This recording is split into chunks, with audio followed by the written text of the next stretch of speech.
Now for something completely different, let me tell you about a new local film. How do you get 6 ordinary guys to give up their lives and their families to travel around the world on snowmobiles?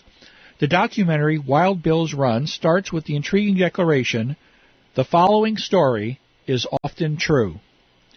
Back in the winter of 1971, Wild Bill Cooper led a widely publicized snowmobile expedition from Willow River, Minnesota to Anchorage, Alaska. Then the following year, Cooper decided a 5,000-mile snowmobile trip from Forest Lake, Minnesota to Moscow in the Soviet Union was a good idea and led a ragtag crew of mechanics, ranchers, and photographers on a grueling expedition across the polar ice.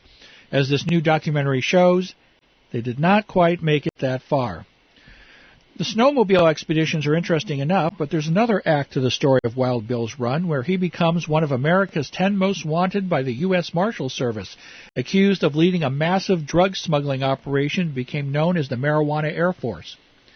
The film includes more than 20 minutes of never-before-seen 16mm footage of the Arctic Trek and a score composed almost entirely on a Moog analog synthesizer.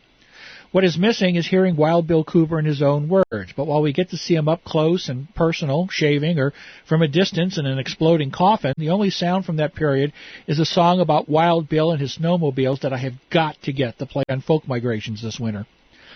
It is left to the remaining members of the expedition to tell the tale and to speculate as to what happened to Cooper after he disappeared before he could be sent to prison. Some say he's dead. Others say he's just smarter than most. Directed by Mike Schultz, who, by his own admission, is doing everything he can to make Minnesota a more interesting place to live, Wild Bill's Run has already won the Best Documentary Feature Award at the Seattle True Independent Film Festival. Your best opportunity to see this documentary is when Wild Bill's Run comes home for the Free Range Film Festival, July 27th-28th, where it will be airing the first night at the Barn in Renshaw. And I hear tell that if you go to the Squirrel Cage Bar that Wild Bill used to own in Willow River, you'll find a corner that still pays tribute to the town's most infamous citizen, with a collection of framed newspaper clippings and a computer printout that asked a question that once appeared on hundreds of bumper stickers in the area. Where the hell's Cooper? I'm Lawrence Bernabo, and this has been Movie Math on Curtain Call, brought to you in part by the Minnesota Arts and Cultural Heritage Fund.